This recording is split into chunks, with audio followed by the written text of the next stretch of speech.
Greetings and welcome back to SmartWatchTicks.com. We are looking at a new smart ring. So far, all the smart rings we've looked at have been really pricey and really good. And the Rogbid brand is introducing a new smart ring. It's basic, it's introductory, and it's inexpensive.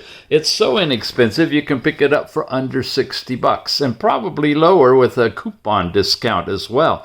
It's called the Rogbid R2 Ceramic Smart Ring. Let's look at it and then we'll get into the specs. When we open the box, you just got a plain vanilla white box, and inside of here, there's a little manual, a charging case, within which is the ring, and underneath here, a few other goodies. There's a little lanyard you can put on the case right here to carry the case with you. We'll tell you why you may want to do that. And then this little goodie, which isn't discussed anywhere in the literature that I found very interesting, it's a little charging connector for USB for direct connect to the ring. That is new.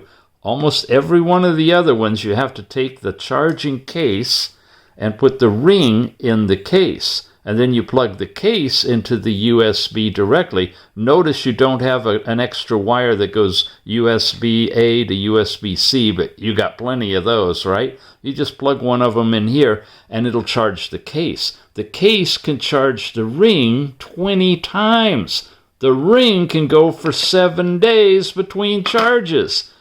And the lanyard lets you take this thing along when you're in Antarctica with you so you can get those 20 charges, right? Here's the ring itself. You want to see the specs? Of course you do. Oh, yeah, put up with me. Here we go. From their printout, and I left everything in here because some of this does not fit, so I'm not sure quite where they're grabbing it from. But it is basically telling you it's wireless charging, heart rate is in here, blood oxygen is in here, and step count and sleep monitoring are in here as well. It's telling you the main controller, the different chips. It's a 23 milliamp hour battery, tiny little thing, but of course you don't need much. There's no display, right? Here's the PPG analog front end. Exercise measurements are for steps, calories, and mileage. And you do have some workout activities in the app that you can do. 20, I don't know what that means for sleep monitoring. Here are your activities: running, cycling, mountain climbing, and so forth. Not a big portfolio, but enough to get your ring going. Heart rate, blood pressure, blood oxygen, heart rate alarm not supported on it, of course, because there's no vibration or sound coming out of it. Which gets interesting as we go down through here.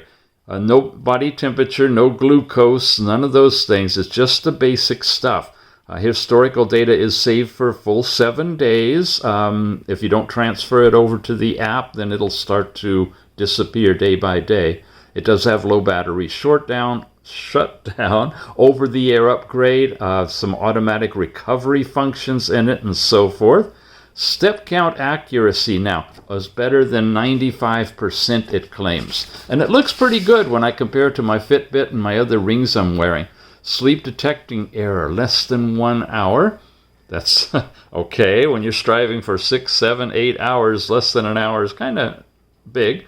Resting heart rate accuracy. There's your heart rate dynamic. Your blood pressure accuracy. So this is interesting. They're listing all of these here. And then you hit things like ECG. This doesn't do ECG. I don't know. Working life, standby life, power off, battery life are shown here.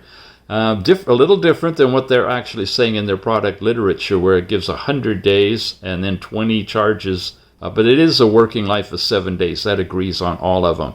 Charging time is about an hour or so.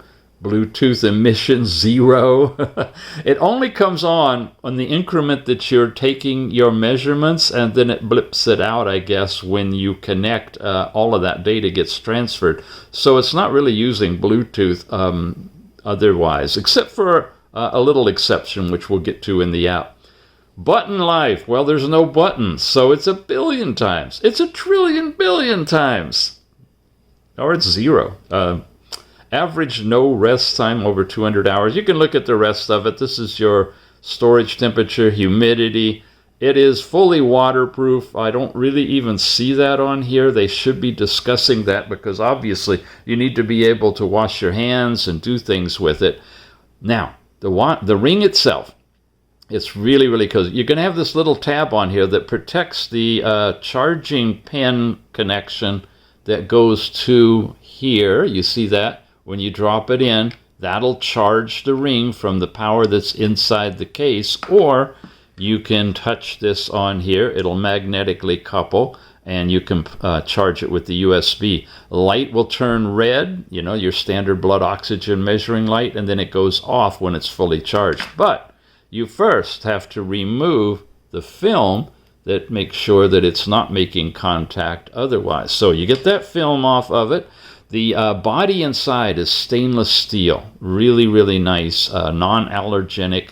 The outside, and I wrote it down, is microcrystalline nanoceramics. There you go, with the stainless steel body. You can get it in white or black, as you can see here. No other colors like gold or silver yet, but this is basically it. It's relatively lightweight. It's under 5 grams. And for me, it fits this particular size on my index finger. We'll go over sizing in a little bit. Now, I thought at first that this is where you want to have it straight down, but that is a charging port. It's right here. You have one window for a diode and one window for a receiver. So if it matches all the other rings that they want you to be down at the bottom, this is the Aura ring, by the way. This one here, the Ultra Human.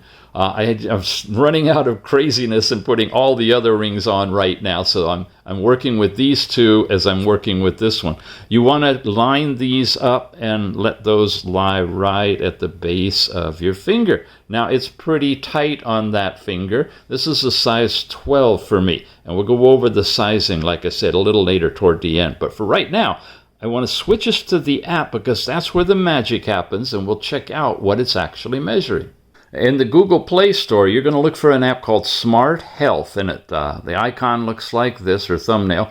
And when you've located it, downloaded it into your phone, open it, set it all up, create an account, do all of the things you normally would do. And then it's going to go through and it's going to update directly from the ring once you've paired it to the ring. Now, this looks surprisingly like a smart watch app, and it actually is. And they're doubling using it as a smart ring app, which is very interesting. We have the ring up here. When you tap on it, it comes over here. You see you've got the ring itself and some settings that you can do. Your overall health settings, health monitoring. Now, the interval that it will take a reading is as high as 60 minutes and as low as 30 minutes. So you're only getting, at maximum, one reading every 30 minutes, 24 hours a day. Hence, it's able to last for 7 days. It's accumulating the data, and it like your step count and everything, but it's actually going to do the blood oxygen, blood pressure, and heart rate once every half hour.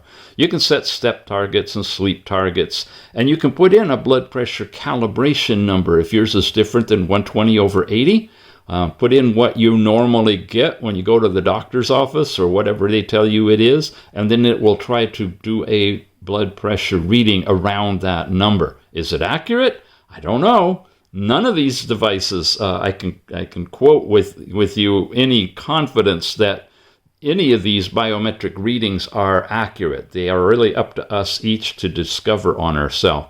You have a leaderboard here where it kind of shows you your step rank with other individuals, and then a health column, which is a place where you have some different articles on ECG, which this device doesn't do. There's information about sleep, and you can read up about that. Heart rate and blood pressure, blood oxygen, respiration rate, temp, sports. Look at all these. Blood glucose, blood fat. This app works with watches that do all these kind of readings. And it's really good if you want to just dive in here and read about things like what is uric acid and how do you lower the levels and stuff like that. That's all just a reading library in your health column. All of these cards here now are your actual measurements. So last night's sleep time, I tap in on here, and I get what you got. Deep, light, REM, and awake times are shown on here. It does that scientific sleep, so it can actually compute your REM sleep time. Here I go for a few minutes just before waking up in the morning. And it changes from day to day. You go to the calendar, you can go to a previous day, see what those results are like. Oops. That's my brightness slider, by the way, display brightness. Every time I touch it, I have to say what it is because you guys go, what did he just do? It's an app you can install on most Android watches and phones, and it just lets you control the brightness right from the screen. But I digress. Here's another day's reading. So you have all those different readings.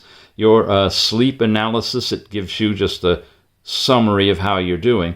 And then you've got your overall health settings, which we already looked at, and your knowledge column, which is all of the library we just looked at, right? And then your history records here, which shows each day basic information for your sleep information, how many hours you were in each of those different zones. And, of course, weekly and monthly information as well. Now we jump over here to heart rate. It's giving you the heart rate that it's reading, and sometimes we get these big peaks. And I found out, there's 74. Okay, you can slide along. That's up at 87. That's not really bad. Sometimes it jumps like way up there, 100 and some odd. And I'm finding that that's taking a reading when I've had the watch off, either while I'm showering or in the charger or something. So if you get a crazy out-of-kilter reading, it might be because of it's just not picking up your signal properly. Make sure you adjust it. Oh, wow, look at that. The ultra-human ring is vibrant. No, that's this one. Yeah, that's the ultra-human. That one, you just saw it, guys. It must be right at the top of the hour. It is 12 noon. How lucky are we? That little green flashing light was taking a measurement, the half-hour measurement. It does a red one occasionally, too, and then that gets the blood oxygen rating. So you just saw it, and that just took another heart rate reading. And we've covered all of these things. So we come back out of here into blood pressure. It's showing systolic over diastolic and highs and lows. And like on the heart rate, you can do an instantaneous measurement. If I tap this and I hit start, it will begin flashing the diode and taking the equivalent now of a cuff blood pressure measurement, but without a cuff. And a lot of folks say that's not even possible. Well, there's an algorithmically based process where it can monitor the pulsing of your heart wave going through and derive information that can come back with a reading on your blood pressure, as well as, of course, blood oxygen and heart rate are using that same blood movement technology. 125 over 82. That's right in there with where I should be, because I put in 125 over 85 as my adjusted blood pressure. You see here in blood pressure, if you have it off or it's not able to take a reading, it doesn't give you anything. So that's good to know. In heart rate, though, as you saw, it does give you a continuous chart. The ring was off at the same time, so a little bit of this data here is erroneous. If I say heart rate measurement, it'll take a brand new reading right there, but I'd rather do that with blood oxygen. Here's the blood oxygen chart, which 100% is the maximum. Why it goes up to 118, I don't know. It'd be over-oxygenated and explode, I guess. Low, high, average, and when I do an SpO2 measurement and say start, now it should flash on the red diode equivalent in here. And I don't know if you're seeing the flickering isn't as intense. It's a little bit there, as with the green, but it's available while it's doing that. So it just takes a few moments. It does a blood oxygen reading. You get it right here. So basically, without wearing a watch, without taking your phone with you, to make measurements out of it, you can get the data collected for the basic stuff that you may be interested in following directly from the ring, and at an inexpensive price. The other ones that we've talked about, the Aura Ring, the Ultra Human Ring, the Circular, and the Ring-Con, all do the same type measurements, plus a lot more, like body temperature and things like that, and have very detailed apps that go into a lot of information in making sense out of all of that. Okay, and here's our latest instant reading we just took of blood oxygen. But if you want to get in, like I said, inexpensively to a health watch ring to give it a try, this one's a great one to start you out with. When you go into sports now, that's the page where you get your weather information in your area. You can pick one of a variety of activities like running and walking and hiking and cycling and so forth. And it'll actually do the workout with the phone, not so much with the ring itself. It's a feature within the phone because it also does that with the watches it connects to. Care is where you can make friends and add friends to it. Mine is where you set things up, shows you the information about the watch, which we already looked at. Your charging level is there. You can clear cache and start it over, but if you do, you might lose any readings that haven't been synchronized yet. You got some basic security stuff. You can delete your account, reset your passwords, help, language, and about are all listed there as well. Now, back to the ring. It comes with a tiny little brochure inside of it in a couple of different languages and really, really tiny writing. So I'm going to freeze frame that here, or you can freeze frame it here on YouTube and take a look at it. It's got the QR code for the app.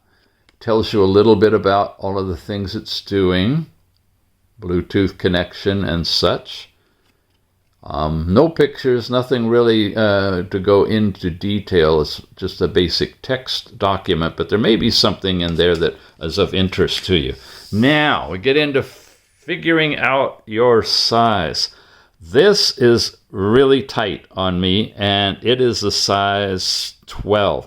Actually, I got to go and take it off by doing the following. Getting it wet. I put a little bit of soap around here and make sure I can twirl it around under the soap. Then I hold my hand way up over my head, and I keep it there for about 10 seconds or so to let the blood drain out.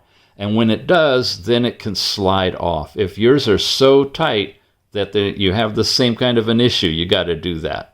So this is where, you got to be accurate when you're ordering these. Unlike a watch where you order it and it comes with a band and the band will adjust to your wrist with the holes, you have to literally buy the right ring. And doing that's a little tricky on this one because they're kind of using a different nomenclature than we're used to, at least in the USA, on your ring sizes, 6, 7, 8, 9, 10, 11, 12, 13 typically. So we're going to go over this quickly. There's a fast way you can get an idea of the circumference of your finger by putting a strip of paper in and looping it around and then marking it. What I do is I fold it to where the edges are like halfway through and then pull the other one around. Make sure it's somewhat loose, not too tight on your finger. Mark that, measure it in millimeters, and then compare. And a size 22 pound, which is this one, is 67.51 millimeters circumference, and so forth down the line for these different sizes, which are every 2 sizes, mind you, too. We're kind of upset that some of the other rings on the market don't have half sizes, like you can't get a 10.5. You either have to go a 10 or an 11.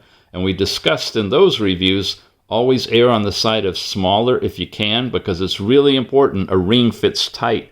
If you push down on it and it gets space in there, you're not going to get the diodes working right. So each of them need to be fitting nice and tightly. And after you wear it for a while, you'll notice your finger will kind of adapt to it, and then it'll fit nice and snug and generally in the right position in that little depressed area. I've had this one for years, so it's well worn in there, as most people's wedding rings are. But when you first put it on, it's going to be fitting really, really tight, and you don't have that same kind of an indentation. But err on the side of small, but not so small you can't even get it over your knuckle. So one more way of kind of trying to help you out. Oh, look at that. The green diode's going. Oh, cool. Helping you out a little bit more is one more page. Yes. Let me pull up my fancy graphic here. And this is a multi-size for choosing chart that puts it in the US sizes, size 7, 8, 9, and so forth. And it deals with the diameter of the ring. So if you figure out your circumference from that piece of paper and find where you are on the chart, you can look over here at the diameter that matches that. Circumference is the distance around a circle, and the diameter is the distance across, and the radius is from the center out. Remember all that? Yeah, good stuff, math. So what you're going to do is look at, say, 17.8 to 19.8. So if you're about an 18 ring diameter, you come over here and kind of look down the line and say, okay, 17.8 is a small end of 18.5. You want to err on the side of small, you probably want a size 7.